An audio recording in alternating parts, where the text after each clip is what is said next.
21절과 22절 신약성경 275면입니다. 고린도전서 10장 21절 22절 두 절 제가 읽겠습니다. 너희가 주의 잔과 귀신의 잔을 겸하여 마시지 못하고 주의 식탁과 귀신의 식탁에 겸하여 참여하지 못하리라. 그러면 우리가 주를 노여하시게 하겠느냐? 우리가 주보다 강한 자냐? 아멘. 자, 오늘은 제가 이런 조금 어리석은 질문으로 설교를 시작하려고 해요. 만약에 여러분 주변에 혹시 이런 사람이 있는가 보세요. 토요일날은 성당 나가고 주일은 교회 나가고 월요일은 절에 나가고 이런 사람 보셨어요? 이건 좀 심한 거지만 왔다 갔다 나는 여기도 저기도 다 믿는다 하는 분들은 심심치 않게 볼 수가 있습니다. 저한테 와서도 나는 다 믿는다 하는 사람, 그 얘기를 제가 들은 경험이 있거든요. 거기에 대해서 우린 그럼 그냥 그러려니 하고 놔둬야 되겠습니까? 아니면 어떻게 말을 해야 되겠습니까? 이게 괜찮은 겁니까? 아니면 이 영혼이 병든 겁니까? 이걸 우리가 가만히 보고 있어서는 안 된다는 거예요. 바울이 지금 처지가 그런 거예요. 고린도 교회를 바라봤을 때 바울이 진단은 고린도 교회 성도 가운데 일부가 이런 모습을 보이고 있다. 안 그랬으면 이 얘기를 이렇게 장황하게 쓸 필요가 있죠. 그리고 이것의 스타트가 뭘로 말미암았습니까? 바로 우상숭배. 그 우상숭배에서 이제까지 계속 얘기한 거예요. 그것에 이제 마지막 이 논란의 정점을 찍는 말씀이 오늘부터 마지막까지 이제 시작된다고 볼 수 있는 거예요. 자, 21절 말씀 다시 한번 볼게요. 너희가 주의 잔과 귀신의 잔을 겸하여 마시지 못하고 주의 식탁과 귀신의 식탁에 겸하여 참여하지 못하냐. 이 말씀만 보면 우리가 설마 이럴까? 누가 이런 짓을 해? 그런데 알게 모르게 이렇게 겸하는 일들이 있다는 거죠. 고린도 교인들도 이걸 심각하게 절대로 생각 안 한 거라니까요. 그런데 바울이 마지막에 딱 정점을 찍어버리는 거예요. 그 이유가 뭐라고 했어요? 우리가 여러 차례 배웠잖아요. 믿지 마세요. 고린도 교인들 가운데는 자기 신앙을 철석처럼 믿는 사람들이 있었어요. 또 자기의 자유함, 또 지식, 이런 것이 나는 이 정도면 됐어 했기 때문에 성찬에도 참여하고 우상을 섬기는 제단에도 참여하고 이거 다 해도 나는 괜찮아 이렇게 생각했다는 거예요. 근데 바울에 따르면 어떻게 해요? 결론적으로 이와 같은 행동은 절대로 하나님 앞에 있을 수 있어요? 없어요? 없다는 거예요. 절대로 있을 수 없는 일이다. 자, 그러면 왜 안 됩니까? 내 믿음 지키면 되는 것 아닙니까? 이렇게 물어본다면 여러분은 어떤 식으로 대답하겠어요? 그걸 이제 답을 여러분이 가지고 있어야 된다는 거예요. 이건 이제 배웠으니까. 자, 저 같으면 어떻게 얘기할 것 같아요? 먼저 성경을 딱 보여줄 거예요. 우리의 대답의 가장 기본은 뭐예요? 내 생각에는이 아니라 뭐예요? 하나님이 성경이 이렇게 말하고 있다 하는 거예요. 우상 숭배에 대해서 어디 나와 있죠? 맨 처음에 출애굽기 20장이죠. 10계명이라는 거죠. 그걸 먼저 보여주면 되는 거예요. 자, 20장 보세요. 출애굽기 20장 3절부터 5절. 여러분 10계명 오래간만에 보시는 분들도 많을 거예요. 너는 나 외에 다른 신들을 내게 두지 말라. 1계명이 나 외에 다른 신들을 두지 말라 그랬잖아요. 우리 오래전에 암기했던 거죠. 그 다음에 뭐예요? 너를 위하여 새긴 우상을 만들지 말고 또 위로 하늘에 있는 것이나 아래로 땅에 있는 것이나 땅 아래 물속에 있는 것에 어떤 형상도 만들지 말라 그랬어요. 또 그것들에게 절하지 말며 그것들을 섬기지 말라. 나 내 하나님 여호와는 질투하는 하나님인즉 나는 미워하는 자의 죄를 갚되 아버지로부터 아들에게로 3, 4대까지 이르게 하거니와. 즉 뭐라 그랬어요? 나 외에는 우상을 절대로 만들지도 말고 섬기지도 말고 절하지도 말고 그 비슷한 행동도 하지 말라는 거예요. 십계명이 뭡니까? 하나님으로 자녀로서 지켜야 될 가장 기본 개념이에요. 가장 기본적인 것. 그리고 첫째, 둘째가 우상 만들고 섬기지 말라 분명히 딱 얘기하고 있잖아요. 왜 이렇게 얘기했겠어요? 하나님이 이거 취급하자마자 이거 주셨잖아요. 그럴 줄 알고 주신 거예요. 이 가장 첫 번째 주신 명령이에요. 그럼 기독교가 점점 약해지는 이유 중에 하나가 뭔지 아세요?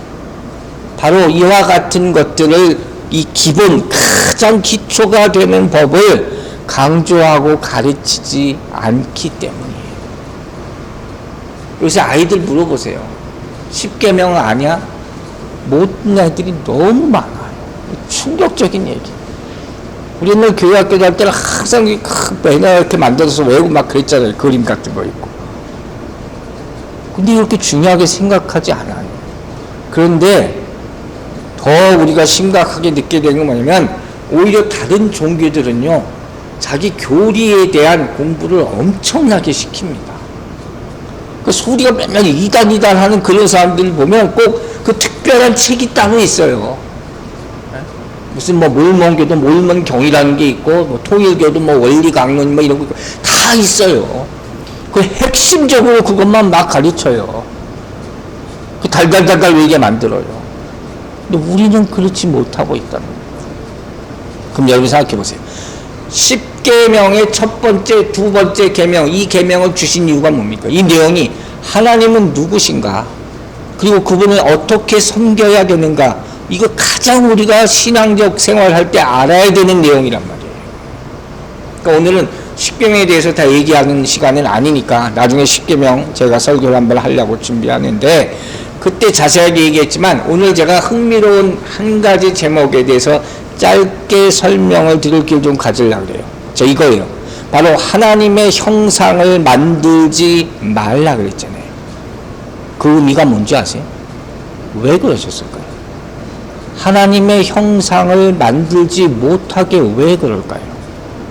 모든 종교에는 그 종교를 상징하는 심볼이 있고 그걸 갖다 놓고 거기다 기도를 합니다. 심지어 천주교도 마리아 상이 있죠. 마리아가 예수님을 안고 있고 십자가에 예수님이 죽은 그걸 가지고 항상 걸어놓죠. 근데 왜 기독교만큼은 그걸 하지 말라 그러냔 말이에요. 여러분 왜 그럴까 생각해 보신 적 있어요?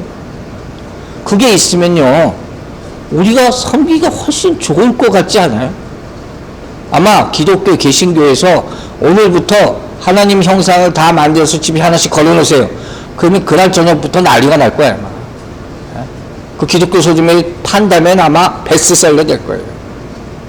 그 거기다 딱 절하기 시작할 거예요.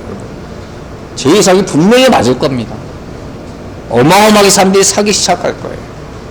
왜 안 되는지 간단하게 설명을 할게요. 여러분 사람이 하나님의 형상을 만든다 하는 이 의미는 뭐냐면 피조물이 창조주 하나님을 만든다는 얘기예요. 무슨 얘기인지 아시겠어요?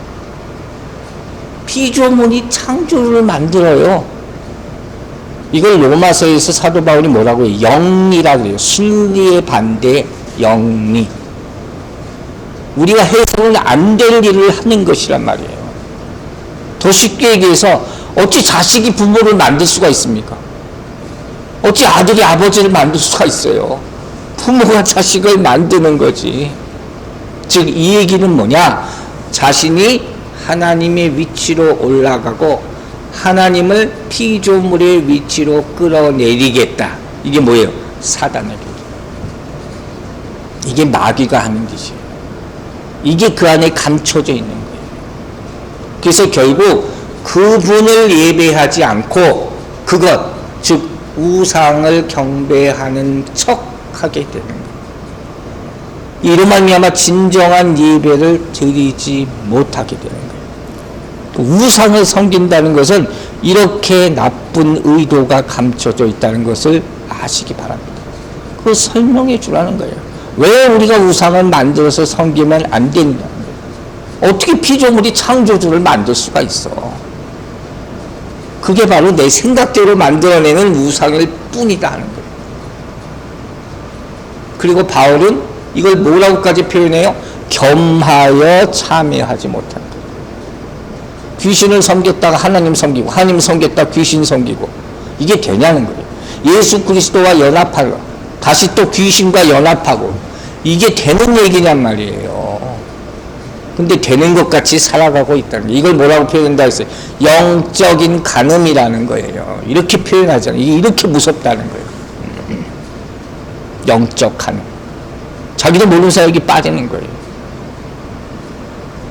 바울이 이 가르침을 그럼 고린도 교인들한테 이렇게 역설한 이유가 뭘까요? 당시 문화가 그런 거예요. 여러분, 이 문화라는 얘기를 꼭 잊지 마세요. 그 당시 로마가 지배하던 세상은 다 다원주의가 지배하는 거예요.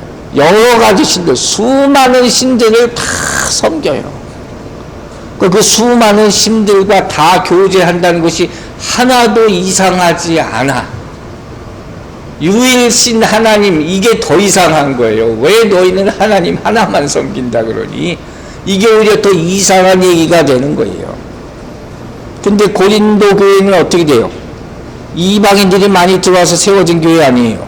그 문화가 따라 들어와요, 못 들어와요? 다 따라 들어온단 말이에요.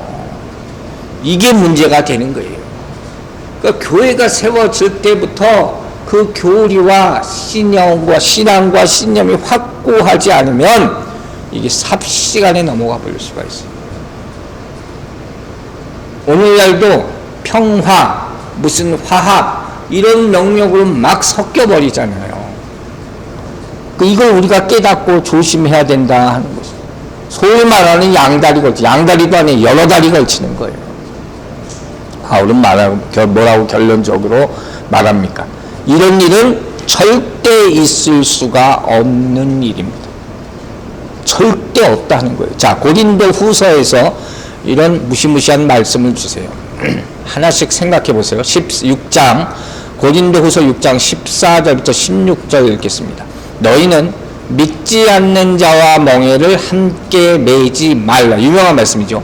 그 다음부터 보세요. 의와 불법이 어찌 함께하며, 함께합니까? 안 되죠. 빛과 어둠이 어찌 사귀며, 사귈 수 있습니까? 안 되죠. 그리스도와 벨리알, 사탄이 어찌 조화되며, 안 되죠. 믿는 자와 믿지 않는 자가 어찌 상관할 수가 있겠습니까? 하나님의 성전과 우상이 어찌 일치가 될 수가 있겠습니까? 우리는 살아계신 하나님의 성전이라. 이와 같이 하나님께서 이르시되 내가 그들 가운데 거하며 두루 행하여 나는 그들의 하나님이 되고 그들은 나의 백성이라. 오로지 하나님과 우리 백성 사이에는 이 둘 관계밖에 없다는 거예요. 이 말씀을 하나하나 점검해보고 예수님과 논의를 해보란 말이에요. 예수 그리스도와 벨리알이 어찌 하나가 될 수가 있느냐? 안 된다는 거죠. 안 되는데 왜 자꾸 되는 척하고 살려고 그러냐 하는 거예요. 그런 걸 절대로 모습도 보이지 말라 하는 거죠. 인간이 예수를 믿는다면 그 순간부터 하나님과만 교제하는 거죠. 영의 세계는 아주 복잡해요. 우리는 그런 영계에서 육에 치우쳐 있는 인간으로 살면서 그들의 공격을 당해낼 수가 없을 때가 많단 말이에요. 그러니까 바울이 이걸 경계하고 걱정해서 얘기하는 거예요. 그러면서 마태복음 6장 24절이 생각납니다. 예수님이 말씀하신 거예요. 한 사람이 두 주인을 섬기지 못할 것이니 혹 이를 미워하고 저를 사랑하거나 혹 이를 중히 여기고 저를 경히 여김이라. 너희가 하나님과 재물을 겸하여 섬기지 못하느냐. 중요한 건 뭐예요? 한 사람이 두 주인을 섬기지 못해요. 예수님이 뭐라고 부릅니까? 로드라고 부르잖아요. 이 중요한 말이에요. 주인이에요, 주인. 내가 섬기는, 내가 바라보는 그것이 하나면 하나지 둘이 될 수는 없단 말이에요. 저것도 좋아 보이고 저것도 좋아 보이고 이건 말이 안 되는 얘기예요. 절대로 그런 길로 가지 말라는 거예요. 여러분, 경건하고 순수한 신앙의 세계에는 회색지대라는 게 없어요. 뭐 아니면 도란 말이에요. 즉 주님께 헌신한다는 것은 100% 주님께만 헌신한다는 거예요. 주님한테 한 80%, 딴 데한 20% 남겨놓고, 이게 아니라는 거예요.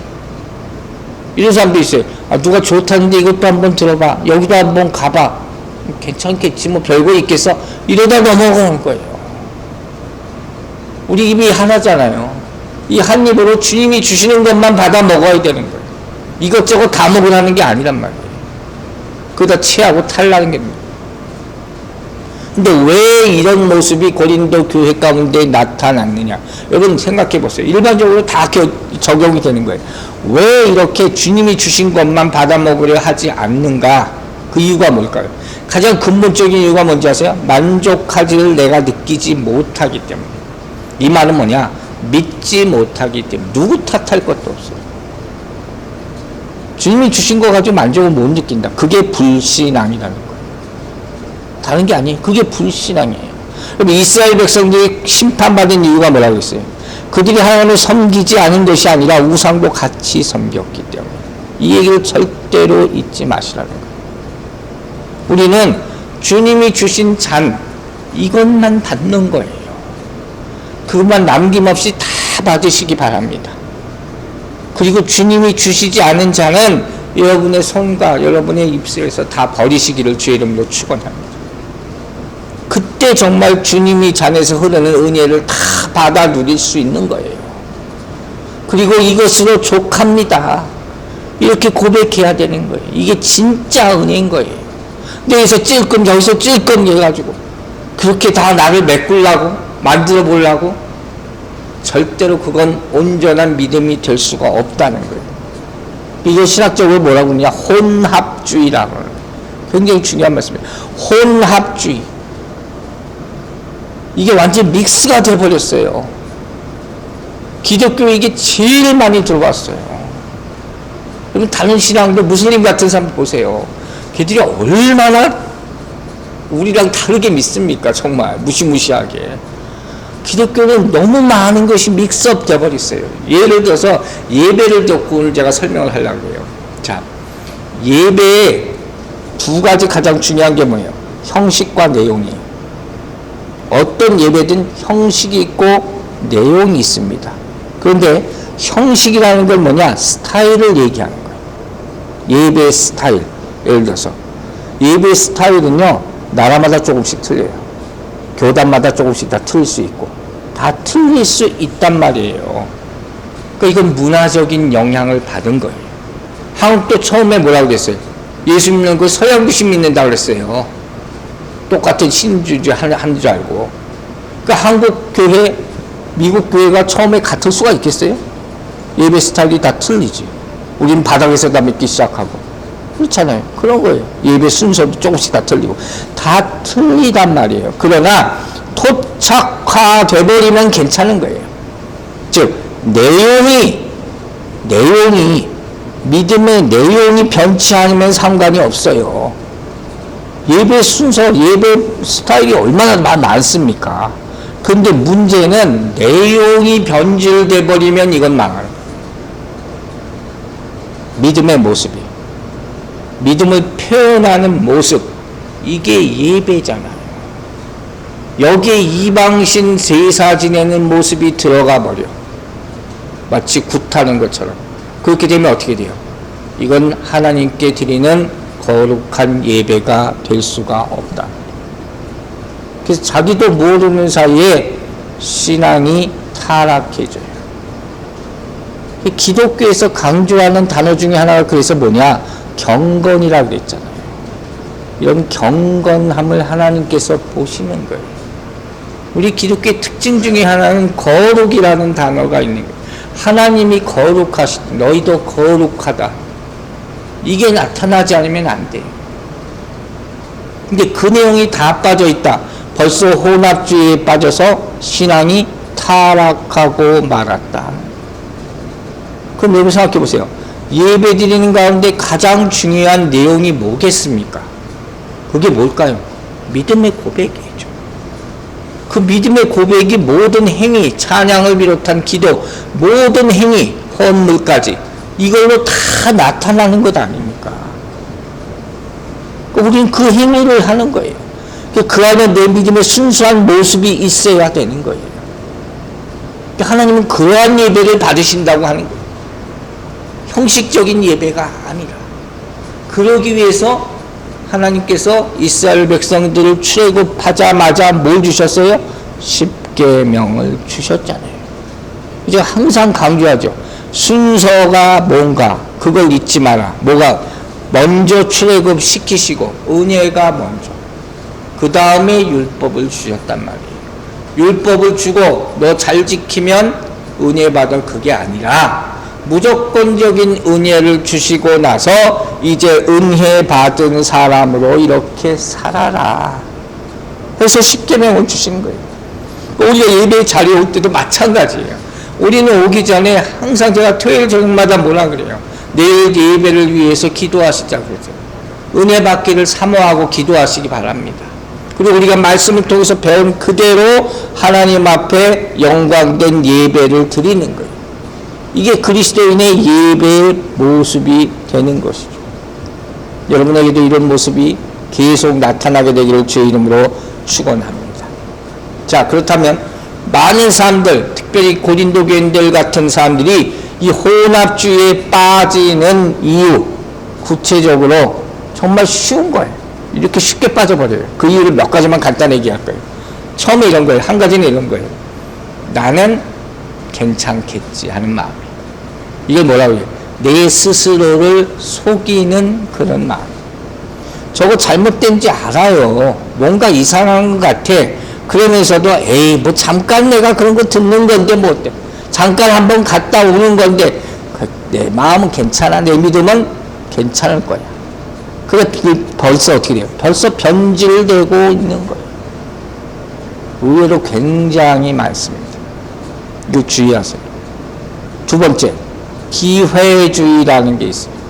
이것도 좋고 저것도 좋고 이것저것 다 나한테 좋다면 이것도 섬겼다 저것도 섬겼다 다 섬기는 거예요. 이건 뭐예요?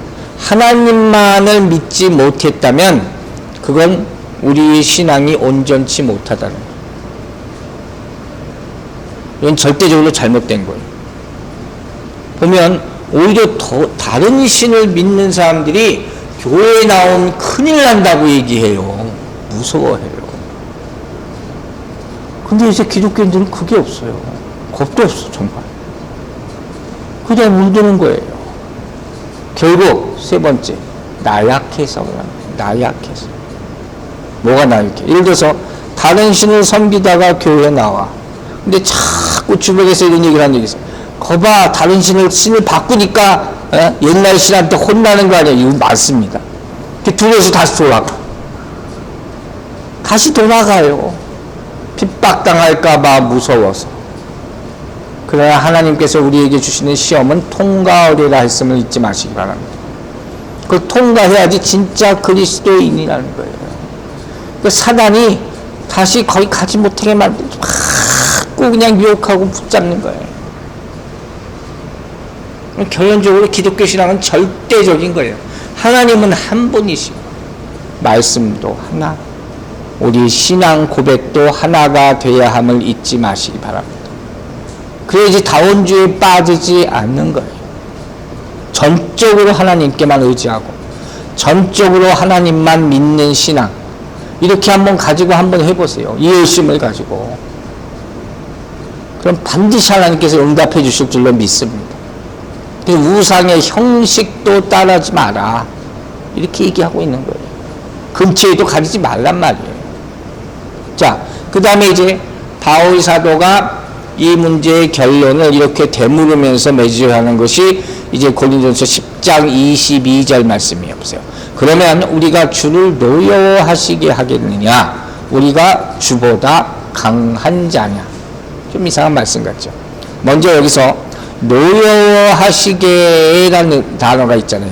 이 원 의미는 뭐냐면 질투하다예요. 재밌는 표현이에요. 즉 이 말을 원문대로 얘기하자면, 그러면 주의 질투를 촉발시키겠느냐? 주님이 질투하게 만들겠느냐? 너희가 우상 섬겨서 주님이 질투하게 만들겠느냐? 하는 거예요.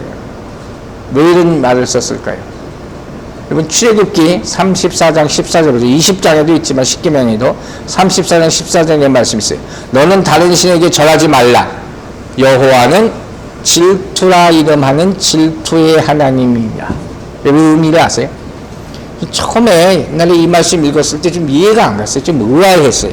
하나님이 질투하시는 하나님? 무슨 얘기일까? 하나님 무슨 질투를 해? 하나님의 마음이 바다같이 넓으신 분인데 질투는 인간이 하는 악한 마음이라 같잖아요. 예? 우리가 뭐 시기, 질투, 미움 이거 다 버리고 3대 인간의 나쁜 악이잖아요. 근데 하나님이 어떻게 질투를 하셔요? 이 무슨 의미인지 아셔야 돼요. 몇 가지로 설명할게요. 먼저 이 말씀 해석할 때 그냥 한글 성경에 나온 대로 하나님이 노여워하신다 이런 뜻으로 이해를 하시는 게 가장 쉬워요. 하나님은 우리를 사랑하십니다. 믿으십니까? 우리도 하나님만을 사랑해야 된다. 하나님과만 교제해야 되는데 왜 귀신의 식탁 딴 데 가서 밥을 먹고 있냐는 거예요. 이건 하나님을 우롱하는 행위가 돼요. 하나님을 기만하는 행위가 돼요. 질투라는 의미는 원어적으로 무슨 의미를 가지고 있냐면 열심이라는 의미가 있어요.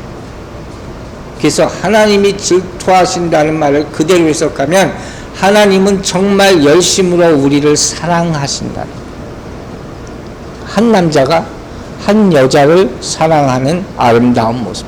신랑 되신 예수 그리스도께서 신부 되신 교회를 사랑하시는 그 모습이에요. 온리 신부만. 근데 한쪽이 한눈을 팔아? 여러분 같으면 어떡할 것 같아요? 화가 안 나겠어요. 가만히 있으면 그 사랑이 문제가 있는 거지. 둘 중에 하나가. 하나님은 자기만을 사랑하기를 원하십니다. 왜? 당신이 우리만을 사랑하기 때문에. 이게 질투하시는 하나님의 첫 번째 의미예요. 두 번째 보세요. 시편 78편 58절 59절입니다. 자기 산당들로 그의 노여움을 일으키며 그들의 조각한 우상들로 그를 진노하게 하셨으며 하나님이 들으시고 분내어 이스라엘을 크게 미워하사. 이거 보세요. 화났다는 표현이 계속 나오잖아요. 노여워하고 진노하고 분내고. 하나님이 왜 이렇게 화를 계속 내실까? 이스라엘이 우상 섬기기 때문에. 그러니까 하나님의 분은 하나님의 질투라는 감정 표현으로 나타날 수가 있다는 거예요. 그럼 오로지 이스라엘이 우상 섬기는 잘못이라는 거예요. 인간적인 질투는 뭐예요? 내가 사랑으로 배신당했어. 그럼 시기 질투가 생기는 게 촉발되는 감정이에요. 인간이 가지고 있는 악한 감정 가운데 가장 맹렬한 감정이 질투라고 했어요. 이거 무시무시한 거예요. 가인이 아벨을 죽인 게 뭐예요? 시기 질투잖아요. 최초의 살인이 여기부터 나왔단 말이에요. 여러분, 하나님의 사랑은 변함이 없습니다. 그죠? 근데 그걸 안다 그러면서 다른 신을 섬겨? 이걸 가만히 그럼 놔둬? 그럼 그게 사랑한 거예요? 아니잖아요. 인간의 질투라는 감정은 어디서부터 출발하는지 아세요? 내 건데 뺏긴 거죠. 그게 무시무시한 거예요. 근데 하나님의 질투는 그 사랑을 보호하고 지키려는 데서 나오는 거예요. 이건 분명히 틀린 거예요. 그 차이를 깨닫게 되기를 바랍니다. 세 번째, 하나님의 질투는 인간의 질투와는 달라요. 자, 인간의 질투의 기본은 자기를 사랑하는 이기심으로부터 출발하는 거예요. 누구나 다 이런 이기심을 가득 차 있는 거예요.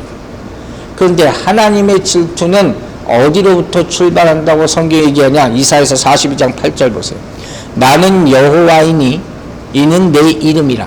나는 내 영광을 다른 자에게 내 찬송을 우상에게 주지 아니하니라. 지금 말씀 뭐예요?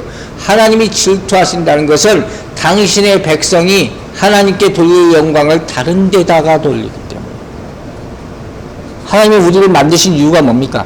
당신이 그로부터 영광 받기 위해서 그렇잖아요. 가장 첫 번째예요. glorifying God이에요. 이게 우리를 만드신 이유란 말이에요. 근데 하나님께 영광 돌리지 않고 딴 데다 영광을 돌려? 그것으로 말미암아 질투하신다. 우리가 신앙생활에서 잊고 있는, 현대인들이 잊고 있는 아주 중요한 문제를 제가 하나만 여기서 터치를 잠깐만 할게요. 여러분, 질투하시는 하나님에 대한 경외심을 우리는 가져야 돼요.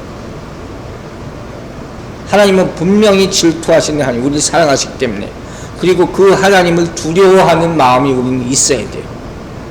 이거 현대인이 없다는 거예요. 하나님이 무슨 일을 행하실지 모르기 때문에, 하나님이 무슨 말씀을 계시할지 모르기 때문에 이것에 민감하지 않는 사람은 그냥 모르고 산다는 거예요. 자, 오래전에 들은 이야기가 있어요. 어떤 미국의 시골 교회에서 부흥회가 비슷한 걸 하는데 연세가 80이 넘으신 목사님을 초대했어요. 부흥회 강사로. 근데 이 목사님이 말씀도 어눌하시고 몇 마디 안 해. 그냥 정말 몇 마디 안 하셨어요. 그러더니 갑자기 뭐라고 말씀하시냐면, 오늘이 구원받을 마지막 날이라는 것을 모르는 사람이 여기 있는 것 같습니다. 하나님이 그렇게 지금 말씀하고 계시죠. 그 얘기를 하는 거예요. 오늘이 구원받을 마지막 찬스입니다. 그렇게 느끼는 분은 빨리 회개하고 주님께 나아오세요. 그 말씀을 전하는 거예요. 그 사람들이 얼마나 놀라고, 또 알아듣는 사람은 두렵고 떨리겠죠. 또 자기 믿음을 돌아보고. 근데 저 뒤에서 어떤 소녀가, 10대 소녀 하나가 픽 비웃는 소리가 다 들립니다. 그러면서 하나님이 어딨어? 이래버렸어요. 그 얘기를 듣고 성도들이 막 걱정을 해요. 그 목사님은 그 이후로 말씀을 마치고 축도하고 끝내야 되는데 이걸 못 하시는 거예요. 왜 못 하셨겠어요? 저 아이가 구원받아야 되는데, 하나님은 분명히 오늘이 마지막 찬스라고 얘기하고 있는데 이가 저렇게 비웃고 있으니 목사로서, 그 말씀 계시 받은 사람으로서 이 예배를 끝낼 수가 없는 거예요. 이 예배 끝나면 쟤는 어떻게 될지 모르잖아요. 근데 정말 두렵게 무슨 일이 벌어진지 아세요? 그 다음 월요일 날 오후에 이 아이가 차에 치여 죽습니다. 그걸 그 시골 마을 사람들이 다 알게 되죠. 얼마나 두려움에 떨었는지 모른다. 유명한 말씀. 제가 잊어먹지도 않는, 제가 그 말씀을 들으면서 엄청나게 집중했던 기억이 있어요. 하나님은 질투하시는 하나님이에요. 하나님의 계시가 있을 때 그걸 절대로 무시하지 마시기 바랍니다. 그 심할 때가 가까워지고 있다는 것을 믿으시기 바랍니다. 또 한 가지, 하나님의 질투는 그것을 표현하는 방법에서도 인간과는 다릅니다. 인간이 질투하면 어떻게 돼요? 그 표현이 원색적으로, 즉각적으로 나타나잖아요. 가인이 죽여버리잖아요. 그러나 하나님은 절대로 그렇게 인간처럼 갑자기 표현하지 않으신다는 거예요. 자, 어떻게? 하나님은 노하기를 더디하신다. 시편 103편 8절 보세요. 여호와는 긍휼이 많으시고 은혜로우시며 노하기를 더디하시고 인자하심이 풍부하시도다. 이런 성품을 갖게 해달라고 기도하시기 바랍니다. 만약에 하나님께서 즉각적으로 질투심을 표현하신다면 인간의 죄로 말미암아, 그럼 여기 남아날 사람 아무도 없어요. 다 그 자리에서 심판받을 거예요. 근데 하나님은 거듭거듭 우리 인간을 타이르시고 경고하시고 교훈을 주시고 사람을 보내시고 가르치시고 계속 돌이킬 찬스를 주시는 거예요. 그러나 분명히 말하잖아요. 은혜의 한계가 있다 그랬어요. 은혜의 한계가. 거기를 넘어가면 끝이에요. 그때가 분명히 온다. 그때가 바로 심판의 때요, 진노의 때라는 거예요. 그러니까 결국 하나님의 질투라는 건 뭐예요? 자기 백성에 대한 사랑의 표현이에요. 제발 돌아와라 하는 그 내용이 담겨져 있는 거죠. 그러면서 이렇게 사도 바울이 마지막 질문을 의미심장하게 던집니다. 여러분이 스스로 강하다고 하는데 그럼 여러분이 하나님보다 더 강할 수 있다는 것입니다. 여러분 어떻게 생각하세요? 여러분이 하나님보다 강할 수가 있습니까? 이게 무슨 얘기예요? 여러분이 우상 섬겨서 하나님의 질투가 폭발되면 그 징벌을 과연 이 가운데 피할 수 있는 사람이 누가 있느냐는 거예요. 있습니까? 아무도 없어요. 그때가 되면 아무도 피할 수가 없어요.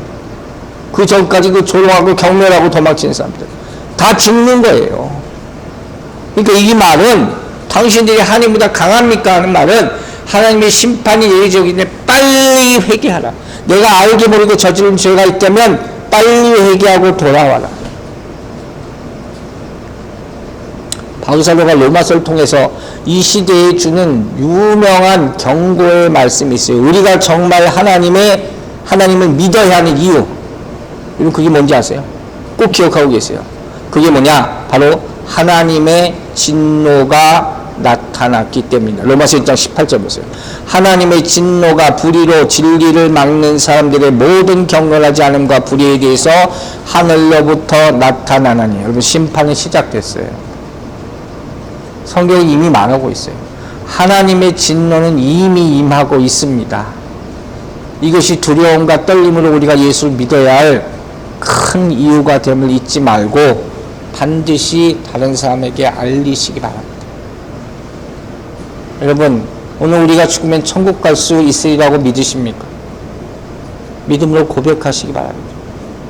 하나님의 질투의 대상은 우상이 아니에요.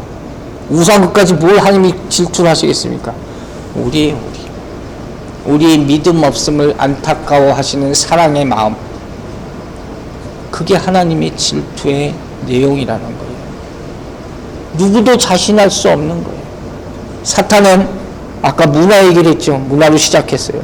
세상 문화를 이용해서 우리가 하나님과 세상을 동시에 섬기게 만들어요. 결국은 하나님과 사탄을 동시에 섬기게 만드는 거예요.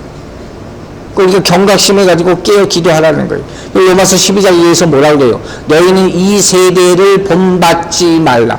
이 세상을 본받지 말고 오히려 마음을 새롭게 함으로 변화를 받아 하나님이 선하시고 기뻐하시고 온전하신 뜻이 무엇인지 어떻게 해요? 분별하라. 이게 우리에게 주신 정말 귀한 말씀이에요. 여러분 베드로 아시잖아요.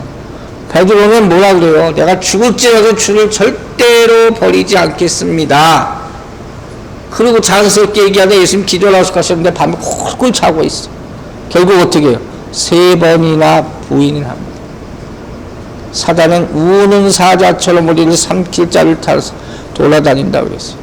우리 주변에 혹시 있는지 없는지 예수님으로 쫓아내시기를 주의 이름으로 축원합니다. 결론이 중요한 것은 뭐예요? 우리가 지금 누구와 교제하고 있느냐. 하나님과만 교제하시기를 다시 한번 간절히 부탁드립니다. 우리에게 필요한 것 2가지. 하나는 영적 분별력, 둘째는 강한 믿음. 이것이 이 시대에 살아남을 수 있는 2가지였어요. 여러분이 강한 믿음을 가지고 영적 분별력을 가지고 질투하시는 하나님을 따르는 주님께서 기뻐하시는 성도가 되시기를 주의 이름으로 축원합니다. 기도하겠습니다. 아버지 하나님, 우리에게 분별력을 허락하여 주시고 이 시대의 수많은 유혹들을 잘 분별할 수 있는 능력도 허락하여 주시옵소서. 우리가 우상을 진짜 섬기지 않는지 보게 하여 주시고 살피게 하여 주시고 깨닫게 하여 주시고 오직 예수 그리스도만 바라고 원하며 구하며 따라갈 수 있는 믿음을 주시옵소서. 감사드리며 예수 그리스도 이름으로 기도했습니다. 아멘.